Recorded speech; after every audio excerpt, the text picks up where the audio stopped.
Oh, good evening, everyone, and welcome to our first speaker of the season here at the Bethlehem Public Library, presented with the Bethlehem Historical Association. I'm so glad all of you are here tonight.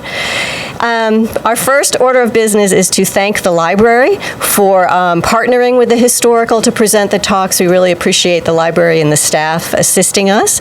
I've also been asked to point out the exits in the room because we have a full house. So you will notice there's an exit here, there's one here, and then the two back doors in the back. So if there's an emergency, those are the exits. So thank you, much thanks to the library. Did you guys know that the Bethlehem Historical Association has a museum? Who knew that we have a museum? I want to make sure all of you know and that you come down and take a look. It's the Cedar Hill Schoolhouse. It's on River Road, very near Henry Hudson Park on the corner with Clapper. We are open Sunday afternoons from 2 to 4 p.m. It's free. You will find wonderful local history. Anything Bethlehem related, Bethlehem people, Bethlehem stories, but also how they connect to maybe a wider arc of state history and county history and even history of the country. So please do come down and visit our little schoolhouse museum. While you're there in the next few weeks, we have a fundraiser going on. It's a puzzle fundraiser. A very generous person, a member of the group, donated some very high quality puzzles that we're selling. So if you like puzzles, there's an extra incentive to come on down to the museum. And we are open, like I said, Sunday afternoons, 2 to 4 through the end of October. So there's just a few more Sundays to get down there and take a look. I want to let you know our next speaker is coming up October 16th. Jill Knapp will be talking about the Albany and Susquehanna Railroad and the war for its control. It's a really interesting topic if you like railroad history, even beyond that.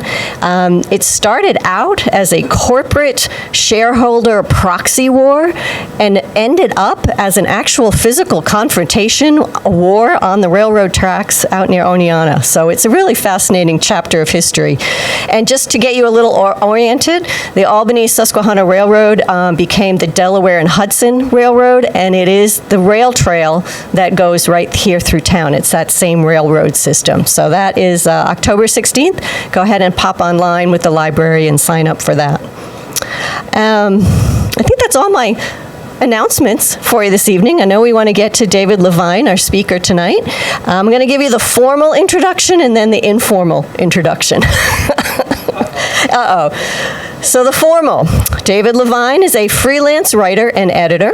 The Hudson Valley, his book that is up here, is his 7th book.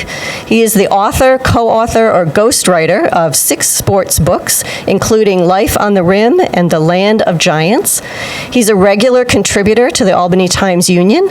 His articles have appeared in the New York Times, Sports Illustrated, American Heritage, U.S. News and World Report, the Smithsonian, and dozens of other publications.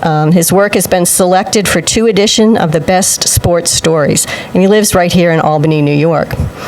So the informal introduction is that I first met David a few years back through hockey, because he plays hockey with my husband. They play old man hockey. I did get permission to tell him it was old man hockey. And I think the first time I saw you public speaking was at the awards banquet, giving out the Fudgy Awards. So that's probably the first time I met David and saw him in action.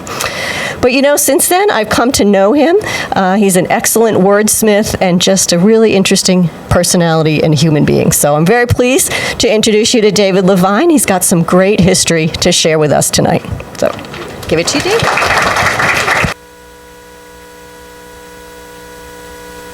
All right, we're going to test the microphone. Is this working? Yeah. Everybody hear me okay? Not too loud, not too shrill? Awesome. Thank you, Susan. That was a great introduction, and I'm glad you didn't run away after our hockey banquet, because, well, that's another story. Thanks to Susan and the association for inviting me. Thanks to the library for hosting this, and thanks to all of you for showing up. What a great crowd. I very much appreciate your taking the time to come out and listen to me. So a little bit more about me. Yes, I've been a freelance writer and an editor basically since college, when I took an internship with a local newspaper in Western New York. This was back in the Carter administration, so it was a while ago. I've written for all the publications that Susan mentioned. I was started as a sports writer, and I did a lot of sports books in the early days. I kind of transitioned to history in the last 15 years or so. And this particular book came out in 2020. The hardcover came out in 2020. The paperback was released last year. The hardcover came out in February, in fact, of 2020, which, as you may remember, was an awesome time for a book to come out because COVID came out in March of 2020, and that was the end of my book tour. So it got off to a little slow start, but since then I've done presentations like this all over the region, from Albany and Schenectady down to Poughkeepsie and Newburgh and Rhinebeck and up and down the valley. How did this book come to be? So I began writing for Hudson Valley Magazine in 2007. A few years after that, they decided they wanted to start a monthly history column, and they asked me if I wanted to do it, and I, of course, said yes, because I'm a freelancer, so I say yes to anything that'll pay me some money. Luckily, this turned out to be a great yes, because this has been a fascinating ride into the history of this area. Like I said, I'm from Western New York. I didn't really know much about the Hudson Valley. I moved here in the late 80s. Traveled around a little bit, but didn't do much diving into the local history until I started writing this column. And I've come to learn that the Hudson Valley has as much history as any place in the country. It's really one of the only places that has 400 years of European history. Of course, it has tens of thousands of years of history before that with the natives, and in fact, millions of years of history geologically, which is just as interesting as the humans who have lived here. So I've had the great pleasure of immersing myself in 250 million years of Hudson Valley history. About 2019, I realized that I had created about 80 or 90 articles, and I thought, maybe we could compile these and put them into a book form. There's a lot of classical histories of the area. They're very formal, written by historians, very in-depth and very good, of course. I'm not a historian, I'm a journalist. My stuff is magazine format and newspaper format. So I like to think easier to read. It's a little more fun, it's a little lighter. I do shorter dives into each of my topics. If people want to learn more, they can read a 600-word book on Alexander Hamilton after they've read my 3 pages on Alexander Hamilton. Your choice, of course. So I put these together. I sent them off to a publisher, and luckily Globe Pequot in Connecticut decided that they would publish it. And again, like I said, it came out in 2020, and it's done very well. It sold out the hardcover print run. They put it in paperback in 2023, and that's doing pretty well. So I love to talk about it. There are about 70 stories that are in this book. They're arranged mostly chronologically, as the title says. I jump around a little bit. There are a few personal histories that sort of put me into the middle of the story. Most of them do not, but a few of them do, just for fun. So for this talk, I'd like to read short excerpts from several of the chapters, just to give you a sense of the flavor of the book and my writing style and what kind of ground I cover. And at the end of each of that reading, I'm going to ask you a little question to see how much you know about your home region. Kind of like a little, Hudson Valley Jeopardy. If you've already read the book, please hold your thoughts or your knowledge for a minute so other people can rack their brains and see if they know, but hope to have a little fun with it, get a little interaction, just so you don't sit here listening to me ramble for 45 minutes. So, does that sound good? Yes. After that, we'll have a Q&A, and then, of course, I will happily sell and sign books for anybody who wants one. So, Chapter 1, Jurassic Park Chester. The midday sun, directly over the equatorial region of the great landmass Pangaea, sears the warm and forbidding land. A creature leaves the herd and scurries across the edge of a marsh to find cover behind a fern. She waits, perched on 3 bird-like toes, supporting her hind legs. She's not a bird, though. She's a lizard, who stands about 3 feet tall at the hips, but leaning forward spans nearly 10 feet from nose to tail. She's looking to add to her 40-pound frame. She's looking for lunch. Other beasts are grazing nearby on the fruit and leaves of the cycads and other tropical plants that forest the region. But our creature wants meat.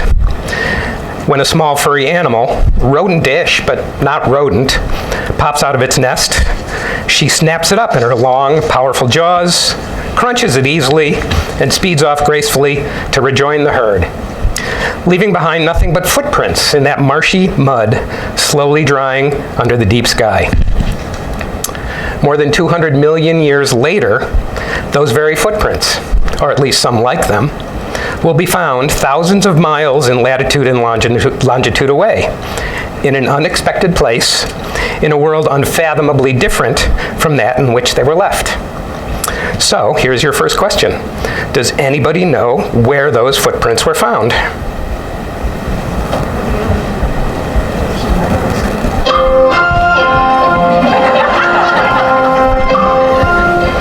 All right, that's long enough. It's hard to see with the lights on, so just... What's it, you're in Florida? Florida? Yeah. Nope. What's this book about? It's around here somewhere. Around here somewhere. They were found in Rockland County. In fact, in Nyack Beach State Park.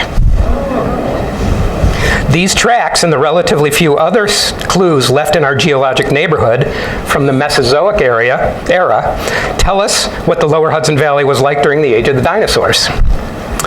These were the first dinosaur fossils found in New York State.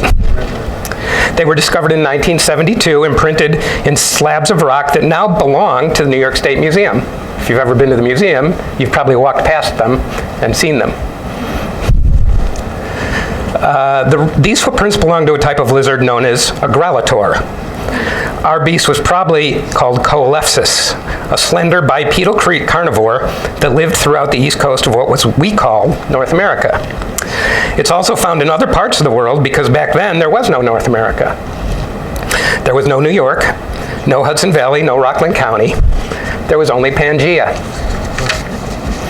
So it's cool to think that the rock we're sitting on right now was in the middle of what is now the Atlantic Ocean down by the equator, and creatures like that were running around leaving their footprints in the same mud that we're walking on now.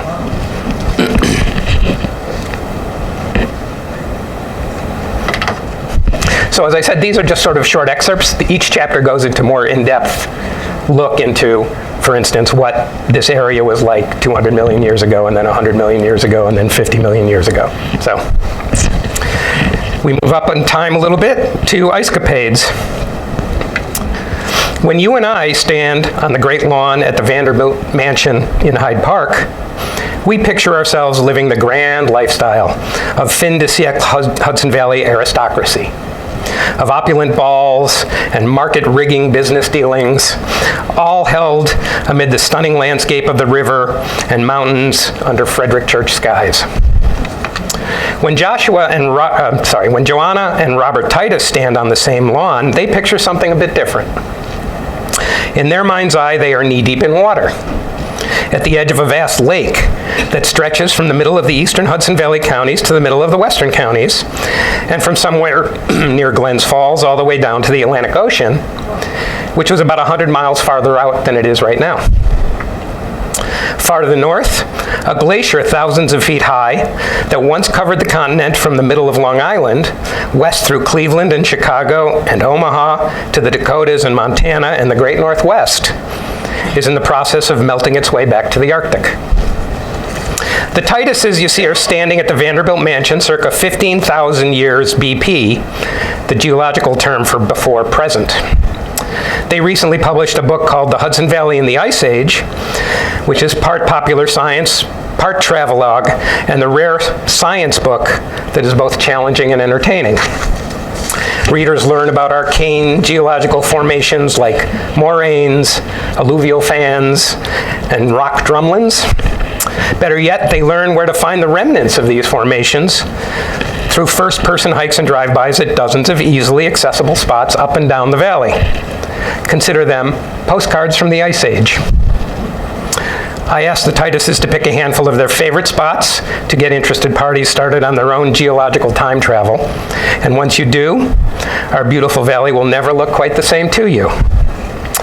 Your question now is, which of these geological postcards is right here in Albany County? Elderberg Escarpment. That's actually that date backs even further than that. The pine bush? The pine bush, right. These days, the Pine Bush Preserve in Albany County is a foliage-covered plot of hilly, sandy soil. Just after the glaciers retreated, though, it was a full-blown desert. Not unlike something you'd see in Lawrence of Arabia. Quote, all that was missing were camels, Robert says. The sand was blown in from what is now Schenectady County, which was then one of Lake Albany's biggest deltas. And you can see it on the maps up there. Fed by the Mohawk River, and as the lake retreated, the sandy deposits that were at its bottom were blown by the west winds and dropped here, forming the dunes and swales that have since become overgrown. Quote, stand on top of the dunes and imagine what the area looked like 12,000 years ago, Robert says. So if you're ever out to the Pine Bush again, think about that.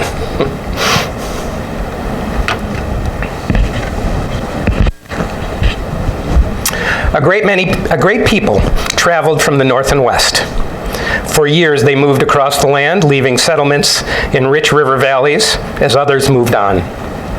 Reaching the eastern edge of the country, some of these people settled the river, later named the Delaware. Others moved north and settled in the valley of the river where the waters were like those of their original homeland. They named this river Mahacanatuck and called themselves the Mahicani Oak. This is the origin story as told by an early 1700s Mohican historian named Hendrik Opamat, of the people who truly discovered America, including the river valley in which we now live, and they for the most part do not. The river and valley's name were usurped by a man named Henry Hudson, a member of an invasive species from the east, that in the comparative blink of an eye nearly ended a story that stretches back perhaps 13,000 years. Today, about 1,500 men, women, and children, most of whom live in Wisconsin, trace their ancestry back to this great people who traveled from the north and west as the Ice Age glaciers receded and humans first populated our land. That the descendants of these original settlers are doing well after 400 years of disease, degradation, and dislocation is good to know. It is still better to know their story in full, to appreciate their history, and know their pride of place as the first people of the Hudson Valley. So the river is called the Mahicanituk. What does that translate to in English? The river that flows two ways, right? Because it's not really a river, it's a tidal estuary. So when the tide comes in, it flows north. When the tide goes out, it flows south. The river that flows two ways. That's a much cooler name than the Hudson River, in my humble opinion. Hamilton slept here and here and here too. Alexander Hamilton is most associated with three places: the Caribbean, where he was born and orphaned; New York City, where he spent most of his professional and political life; and Weehawken, New Jersey, where he was mortally wounded at the famously pistoled hand of Aaron Burr. Missing from that GPS-inspired biography, however, is another place that defined Hamilton as much as the others: the Hudson Valley.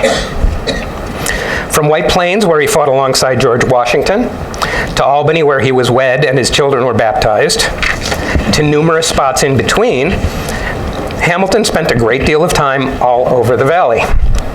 Quote, what a huge part it played in his life and his family, says Nicole Cholet, president of the Alexander Hamilton Awareness Society. He is so associated with New York City, but in every period of his life, the Hudson Valley played a major role. When you look at how much time he spent in the valley, it's a really important story. Hamilton made his first visit to the city that would become his second home, Albany, in 1777. Washington sent him there to ask General Horatio Gates to borrow some troops. Hamilton covered 60 miles a day for 5 days on horseback, quote, riding like a man possessed. Despite his already keen powers of persuasion, the 25-year-old Hamilton failed to convince Gates. It was not a total loss, however. He met and fell head over spurs for a 22-year-old Eliza Schuyler. Quote, Hamilton is a gone man, a colleague wrote. Skipping ahead after the war, life was good for the Hamiltons until a fateful dinner at which Hamilton and others said some nasty things. Quote, despicable opinion, in the words of an eyewitness, about Aaron Burr, Jefferson's vice president who was running for governor of New York. A guest at the dinner wrote about the comments in a letter which somehow ended up being published in the New York Evening Post. Burr challenged Hamilton, quote, an affair of honor, which is what duels were called. On the History Channel's list of all-time legendary duels, this one takes the top spot. Question, where was that dinner held where he spoke his despicable opinion? Go ahead. Schuyler Mansion. Good guess, but not quite. What was the guess? The Schuyler Mansion? It was held at 50 State Street in Albany at the home of a judge named John Taylor. And that, by my map reading, is about where Jack's Oyster House is now.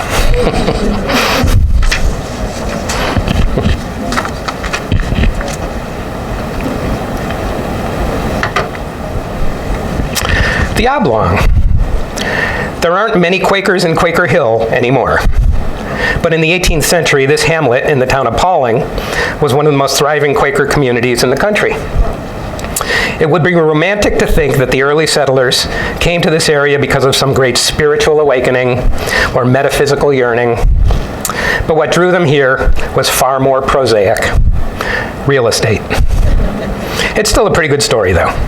Back in the early 1700s, the colonies of New York and Connecticut were arguing about the exact location of their shared border. The surveys were inaccurate, and the colonies' land allocations were often in dispute.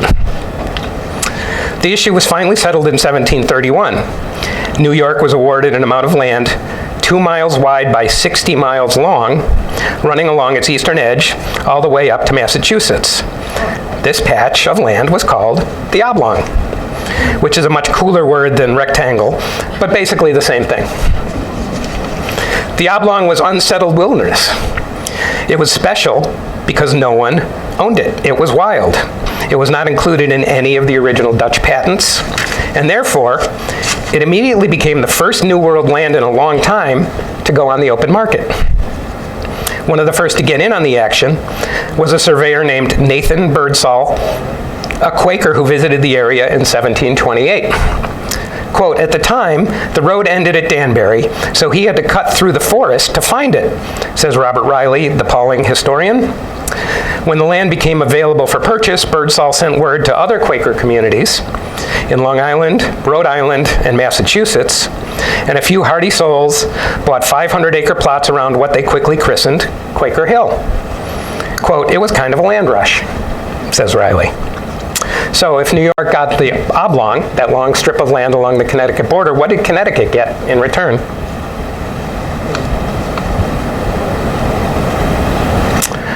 So you know when you're driving in from Connecticut into New York City, and you go through that little weird piece of land that juts into Westchester County, where New Canaan is, and the border of Connecticut goes like this, and then it kind of goes west and then down.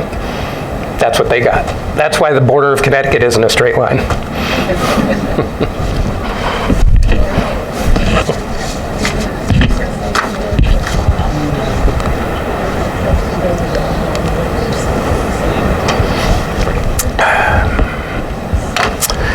The Great Chain. From the earliest moments of the War for Independence, each side knew that the key to victory was the Hudson River. Boston was the hotbed of the Revolution, and most of General George Washington's nascent Continental Army came from the Northeast. The river separated the New England states from the rest of the country. If the British took control of the Hudson, the head would be cut off from the body. and both sides knew what would follow. In 1776, the British had seized New York City, held on to Canada, and had a water route just about the entire way in between. Blocking British ships became paramount, but American fortifications in the valley were not sufficient. General Washington needed a great idea. He got it from an English-born patriot named Thomas Machin. Machin knew water. He'd been an apprentice canal builder in England, and as a captain in an artillery company, he was called by Washington to help defend the river at the Hudson Highlands.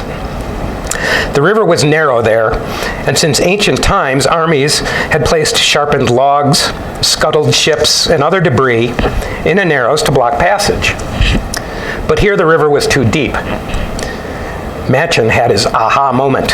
Why not forge a large iron chain and float it across the river, anchoring it to both shores?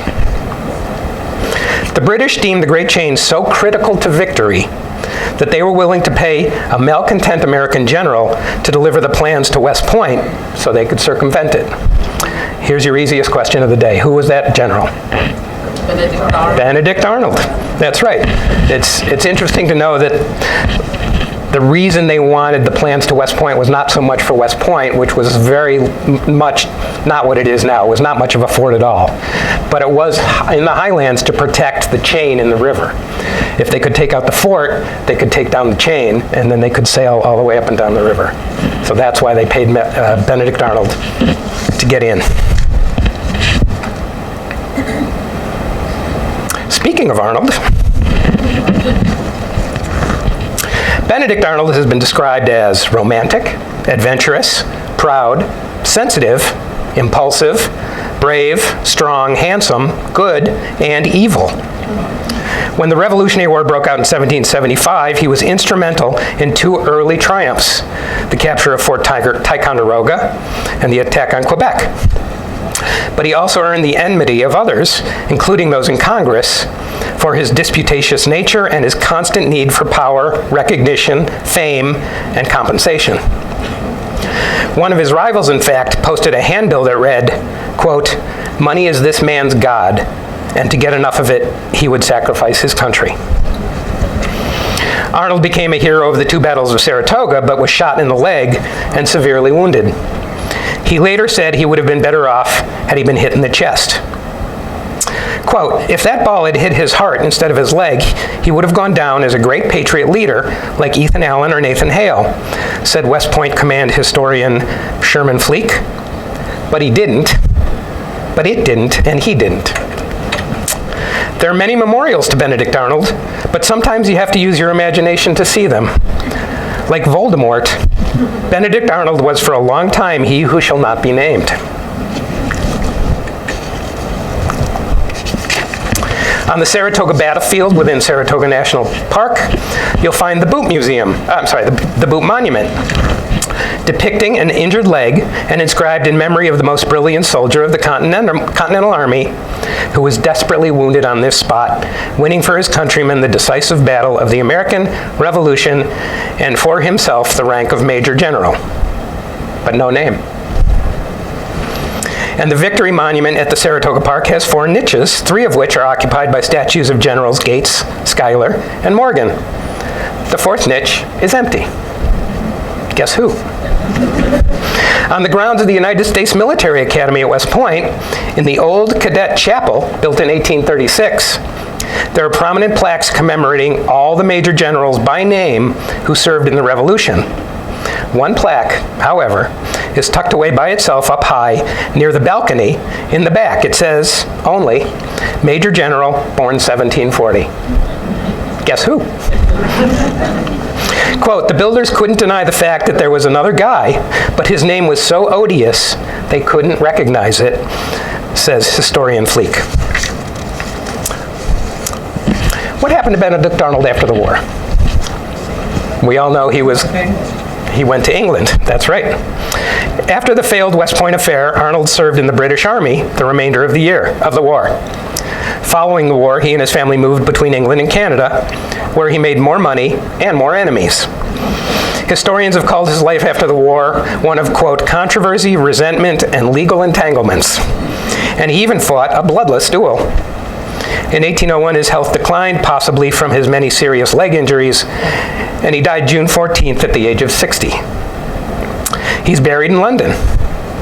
Many years later, his remains were mistakenly relocated to an unmarked mass grave and a crypt under the Church of St. Mary in Battersea.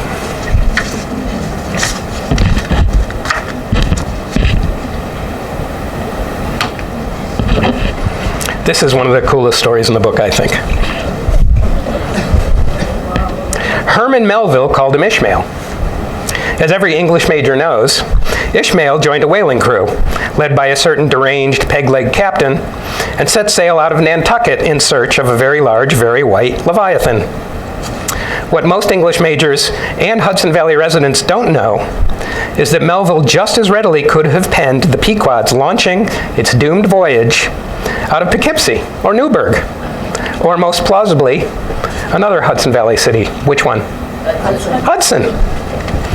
Because from just after the Revolutionary War until the 1840s, that city was one of the most important whaling centers in the country.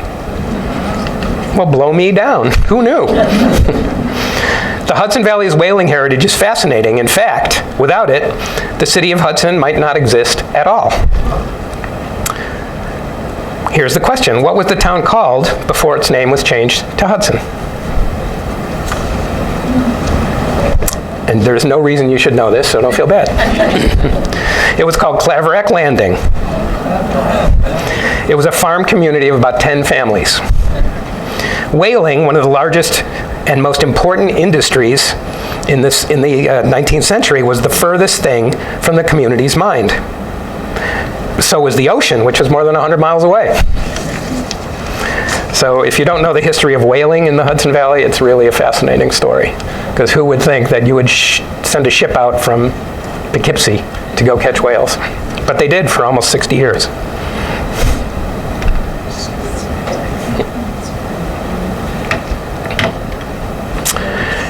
Echoes of Big Thunder.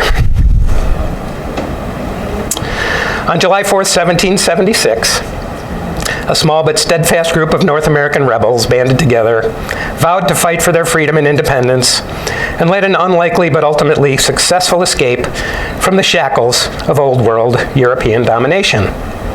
But you know that. On July 4th, 1839, a small but steadfast group of North American rebels banded together, vowed to fight for their freedom and independence, and led an unlikely but ultimately successful escape from the shackles of Old World European domination. You probably didn't know that unless you live around the hill towns of western Albany County or in other select parts of the Hudson Valley, where you have some knowledge of the so-called anti-rent wars of the 1830s and 40s. You also might know it if you're someone like Bruce Kennedy, a documentary filmmaker in Asheville, North Carolina. Kennedy is a direct descendant of one of the leaders of this little-known uprising, a man named Dr. Smith A. Boughton, but known in this context as Big Thunder. You'll see why in a minute. Boughton was Kennedy's great-great-great-grandfather. Kennedy grew up in Troy, and his grandmother lived nearby in the town of Averill Park, near the Boughton ancestral home. Quote, as kids, we were marched up to visit my granny, and she told us the story of the rebellion. As a kid, it just seemed tiresome. Later on, we began to appreciate it. He's been tracking down original source material and conducting interviews in order to portray this forgotten but important event.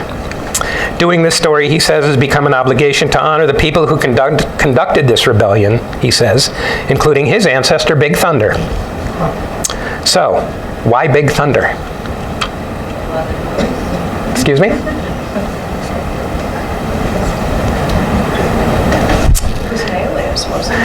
It was an alias. Inspired by the Boston Tea Party, the farmers disguised themselves as, quote, calico Indians, with costumes made from their wives' calico dresses, with sheepskin masks, and took names like Big Lion, Black Hawk, Red Wing, Pompeii, and yes, Big Thunder.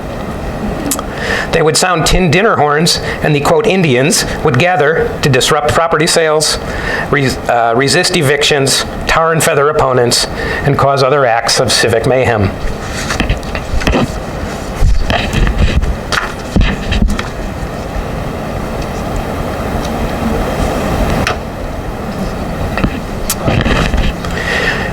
Even if she hadn't changed her name, Isabella Baumfree would likely still be remembered now, nearly 130 years after her death, for the brave and life-changing work she did.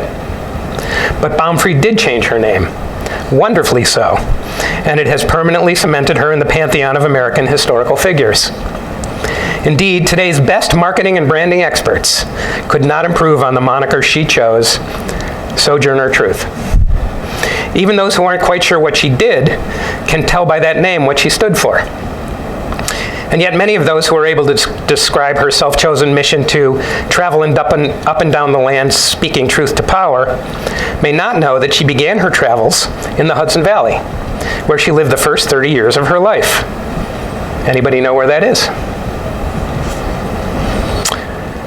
It's in it's near Hurley, yep. Cheater. Front row. It's Ulster County, in the town of Swartkill. Isabella Baumfree was born circa 1797, one of 13 children of slaves named Elizabeth and James Baumfree, who were owned by Colonel Johannes Hardenberg and worked his estate in Swartkill near what is now Riften. This was still a heavily Dutch settlement, and Baumfree spoke only Dutch until around the age of 9. She had a typically horrific slave life. She was sold from her family around age 9, along with a herd of sheep, for $100 to a man named John Neely. The Neelys spoke English, and Isabella was savagely beaten for being unable to communicate. She said that Mrs. Neely once whipped her, quote, with a bundle of rods prepared in the embers and bound together with cords. She learned English here, but spoke with a Dutch accent for the rest of her life. It's interesting to know that she spoke with a Dutch accent. It speaks to the Dutch history of this area, which of course is pretty much the only area in the country that has that. So, in 2009, the town of Esopus established the Sojourner Truth Memorial in Port Ewan. The memorial includes a statue of Truth as a young girl.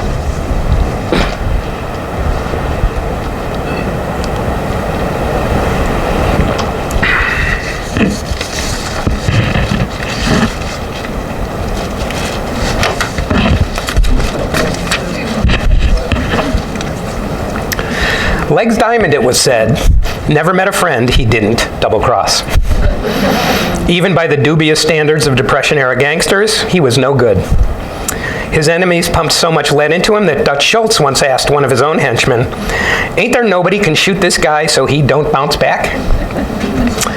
Yet by 1930, he was also the Hudson Valley's biggest celebrity, a symbol of the little guy standing up to the heavy government hand of prohibition. After being forced out of New York City, he set up operations in Catskill. And most of the locals knew he was running booze out of a brewery in Kingston. But government agents charged with enforcing the 18th Amendment could never figure out how.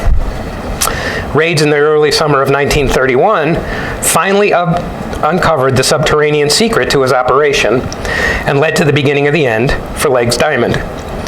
The man who may have gotten his nickname for the way he could run for his life ran out of running room. 5 months later, someone finally shot this guy so he didn't bounce back. Easy question, where was he shot? Albany.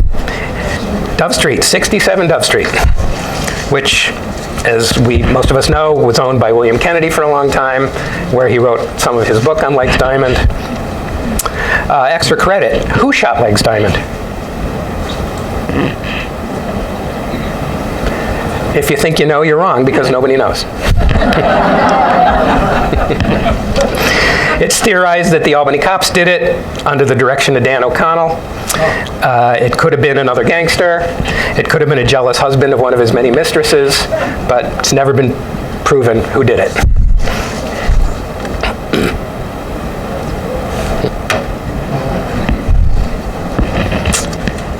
The most famous hot dogs in history were served on June 11th, 1939.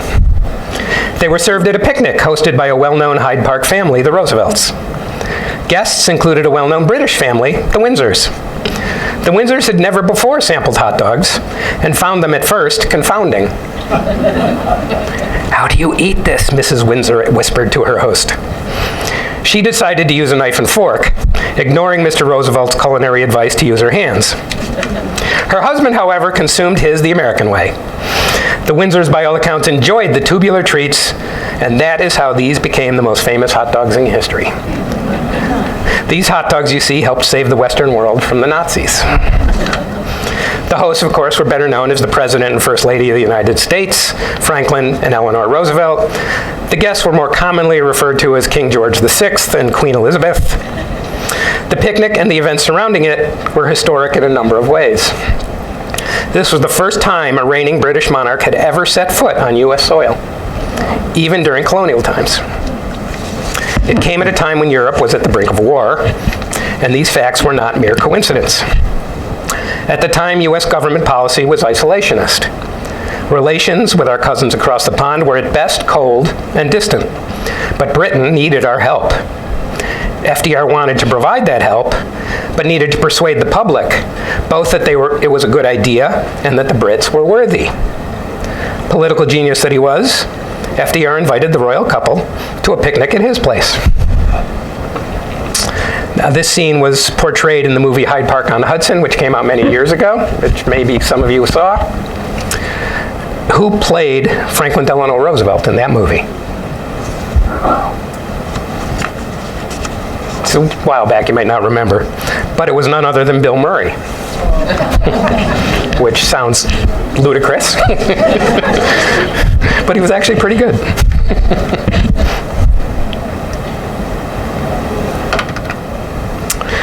The November 28th, 1933 edition of the Newburgh News nearly succumbed to the vapors.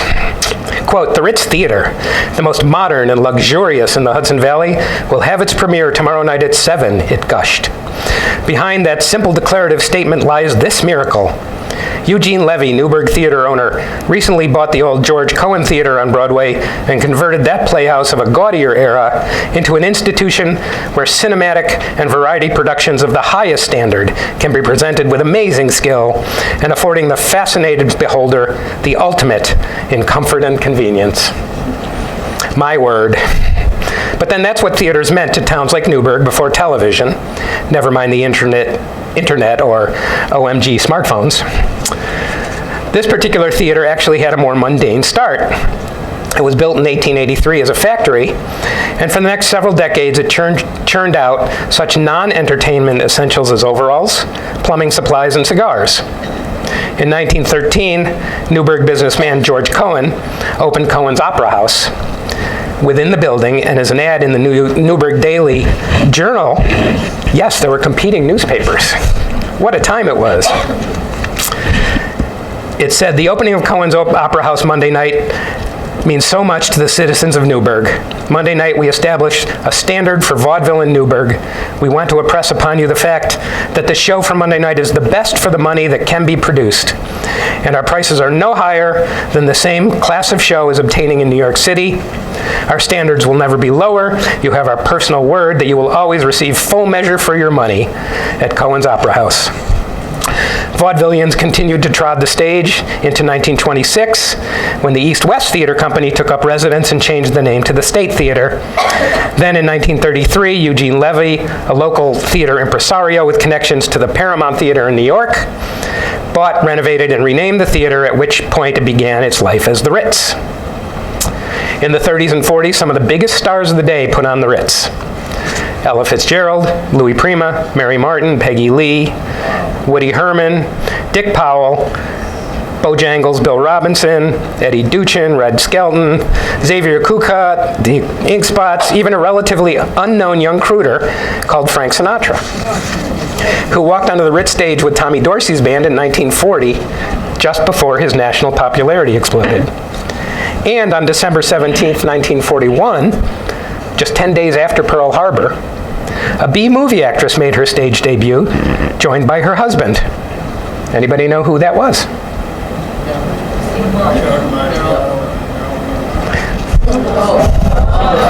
Lucille Ball. Desi Arnett. Lucy and Desi. Quote, nervous as a kitten, Miss Ball was like a schoolgirl with her first date as she prepared for her stage debut, the Newburgh News wrote the next day. She wasn't quite sure she was going to be a success, but it turned out that she and her husband scored a tremendous hit with Newburgh's theatergoers. Their act was a bit like most vaudeville acts, but it was good. They did a piece of comedy, a little singing, a little dancing. The audience loved it. And this is now believed or considered the dawn of the Lucy Show. This is where they started their comedy team. It was the germ of I Love Lucy, and it was the start of her comedy career. There's a plaque at the Ritz Theater that announces that if you ever go down there.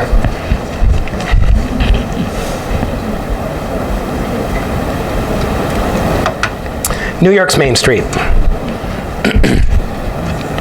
In March of 1954, the citizens of Sleepy Hollow were especially sleepy. So sleepy, in fact, that a writer in the New York World Telegram suggested that, quote, residents of this historic community think maybe the name will have to be changed to Insomnia Hollow. The reason? Construction of the $600 million State Thruway Bridge across the 3-mile Tappan Zee of the Hudson. Crews were operating pile drivers 24 hours a day to make up for time lost to bad weather, the article reports. Police switchboards were swamped with complaints. Some people claimed their beds shook, and no rest for the weary was in sight. Quote, Bert Sanders, project manager, said he was very sorry, but the nocturnal pounding will have to continue for the next 8 weeks. Sleep loss may have been one of the earliest consequences of the New York State Thruway, but it was hardly the only one. The new road, dubbed the Main Street of New York State in early promotional material, changed how people in the Hudson Valley and throughout the state lived, worked, and played. It also predicted similar changes across the United States, as it in large part inspired the interstate highway system that transformed the country in the late 50s and 60s. That same promotional flyer even predicts that because the Thruway was, quote, arousing national interest, it would inevitably become one of America's top tourist attractions. Okay, no one would mistake the Thruway for Mount Rushmore. But you can forgive the enthusiasm. In the 50s, superhighways were a concrete symbol, literally, of America's newfound post-war power. They signaled the triumph of the automobile as the country's preeminent mode of transportation and mythological totem. And they forever altered life everywhere they flowed, starting here. The most striking example of that sleep-shattering new bridge across the Tappan Zee. The bridge opened in 1955, and in the next 2 decades, Rockland County's population density nearly tripled, from 500 to 1,500 people per square mile, because now it was easily accessible to New York City. Here's the question. Why did the very stable geniuses of that time decide to build a bridge over the widest part of the river, where it would cost the most money and take the longest? Politics. Any more than that? Politics and revenue? Politics and money are almost a great answer for almost anything. The reason is both of those. It's because the Port Authority of New York and New Jersey had jurisdiction all the way up to that point in the river. The governors set up a new thruway authority, and to pay for it, they set up a toll collection system. To collect those tolls, it had to be outside the Port Authority's jurisdiction, but it also had to be as close to New York City as possible because that was the obvious place it had to be, and that turned out to be the Tappan Zee. That's why the bridge is 3 miles long, and it cost billions of dollars to build and replace. Only in New York.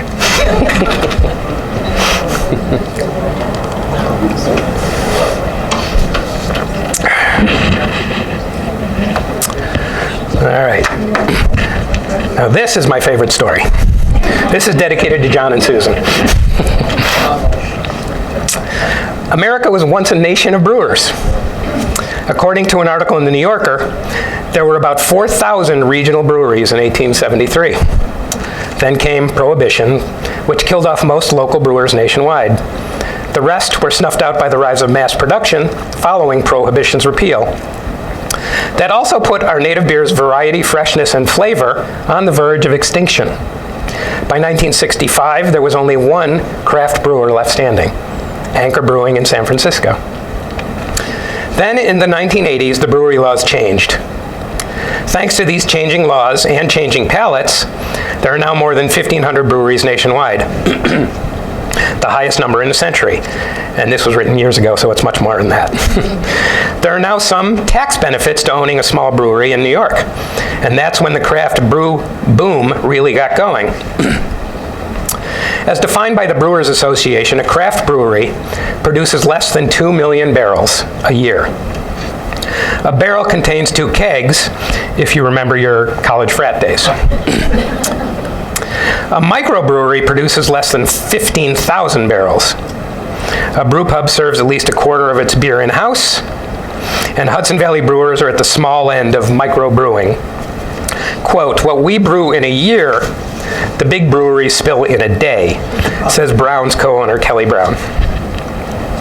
So beer has been a part of the Hudson Valley as long as white people have lived here. There's some evidence that there was beer on the Half Moon when Henry Hudson sailed up. The Dutch set up many businesses as soon as they got here, including breweries.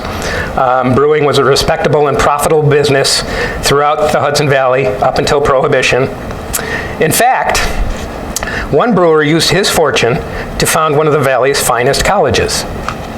Who was that? Vassar, Matthew Vassar.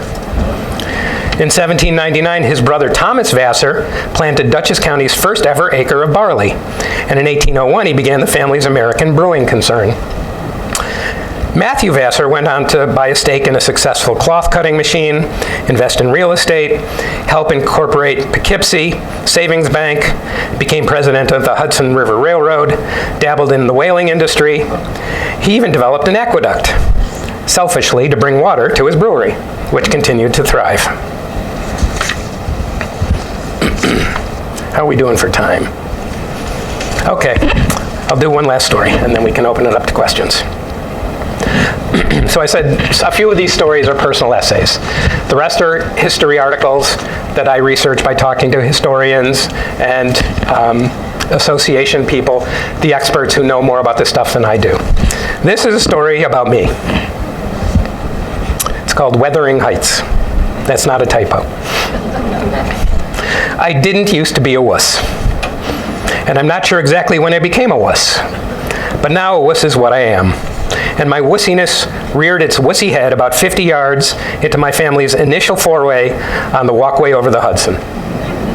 Hello, my name is David, and I'm an acrophobe. I'm afraid of heights. I'm not fearful by nature. Really, I have no other phobias.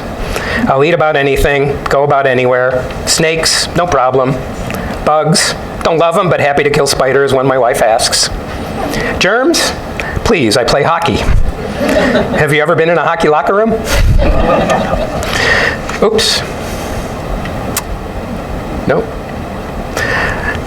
But about 25 years ago, out of the blue, I suddenly got, I believe the technical term is creeped out, while driving over a bridge. Looking down from a balcony or a rooftop shivered me timbers. I couldn't get within 10 feet of a cliff edge. I'd never had this problem as a kid, and I remember thinking, where the hell did this come from? And I still think that every time I feel its wussy presence. It's not always a logical phobia, which I suppose is an oxymoron, isn't it? I'm fine in airplanes, but not in cars. Inside the penthouse, I'm all, look at that view. Out on the terrace, I'm jello in a moving subway. My family, of course, is well aware of my predicament. Quote, are you going to be okay with this? My wife, Kimberly. Ooh, I'm going to pay for that. Love you, honey. My wife, Kimberly. And that's the end of our show. Are you going to be okay with this? My beautiful and wonderful wife, Kimberly, said when she saw me slide to the absolute center of the walkway. I'm fine, I barked in one syllable. Since I was clearly not fine, my daughter Grace then asked me every 3 minutes or so, are you okay, Daddy? Are you okay, Daddy? Are you okay, Daddy? I'm going to push through this, I told them. It's not a petrified, stuck to the ground, unable to move fear. I just feel a bit queasy. My anxiety needle ticks up a couple of notches, like when the cop car pulls in behind you and follows you for a few minutes before he tears off to the other guy. I'm going to make it across, I told myself, but man, it's really high up here. Meanwhile, the grand parade passed me by in each direction. Some were on foot, runners, walkers, limpers. Some were on wheels, bikers, skateboarders, rollerbladers, babies in strollers, seniors in wheelchairs. Dogs could do it. Cats could do it. Yes, someone had a cat on a leash. All of them seemed completely oblivious to the fact that they were 100 plus feet above a turbulent river and could what exactly, I asked myself. Reasoning with a phobia is like arguing with a Fox News fan, but I tried anyway. Could the bridge collapse? Short of a major earthquake or a terrorist attack, no, it couldn't. Could you fall off? Short of the previous two events or downing a fifth of bourbon, no, you couldn't. What else you got, Frady Cat? I challenged myself. I knew I had nothing to fear but my fear itself. Just then, a tiny boy, not more than 4 or 5, zipped past me on a tricycle.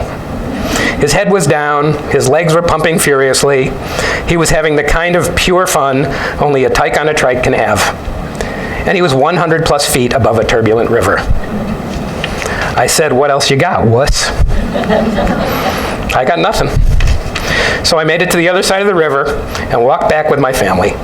I still hewed to the center rivets mostly, but I did edge toward the edge to read the informational placards on each side of the bridge, and by the end, I had found a steady state, a walking rhythm that let me actually enjoy where I was. It really is quite beautiful up there.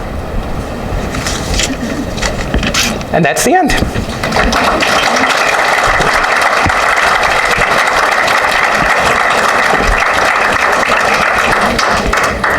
So I guess we can open it up to questions, if anybody has any. Where that bridge crossed the river? I didn't. Poughkeepsie, it goes across from Poughkeepsie to Highland. And if you've never done it, you should. It's stunning. It's absolutely gorgeous. It's an old railroad trestle that they turned into a walking bridge about 20 years ago. And it's in one of the most beautiful parts of the river. And you basically can see the Catskills on one side, and you can see the Green Mountains on the other side. And the river is very wide and lovely there. And it's beautiful. You should go. Especially now as the leaves are turning. Spectacular. How long is it? It's about 1.5 miles, I think. But we just went recently, and they have trolleys now. So for those who may have a hard time making it the whole way, or you just walk, as far as you can and then turn back. There's easy parking on the Highland side. There's a nice little rest area. It's part of the bike trail. It's very busy. It's very active. You should do it. So is it highway and walking? No. It's just for walking, just pedestrians. It was an old train. It was a train bridge. It was only used for trains. But it had been abandoned for many years till they raised some money and they rebuilt it and turned it into strictly a pedestrian walkway. And it's gorgeous. Yes? What are your other favorite places in the Hudson Valley? Oh, jeez. Well, my wife and I, my current wife, when we first moved here and we got to know each other, we spent a lot of time doing the historic homes of the valley, and they're all really fun. The Vanderbilt Mansion, FDR's Library Museum, all the others up and down the valley. They're very cool. What other places do I like? Hudson's a fun place to visit, as a city. It's just, it never ends is what's fascinating to me. I've been doing this for, a long time now, and there's still more stories and still more places. I still write about Hudson Valley history for the Times-Union, so there's always new things coming up. It's really an extraordinary place. Have you ever written about Minnewaska? No, I have not. See, there you go. There's another chapter. It's funny, every time I do one of these, 10 people come up and say, "Have you ever written about this?" And no, it's only a 300-page book. I can only cover so much. Any others? Again, it's hard to see because it's kind of dark, so if you have a question, just yell it.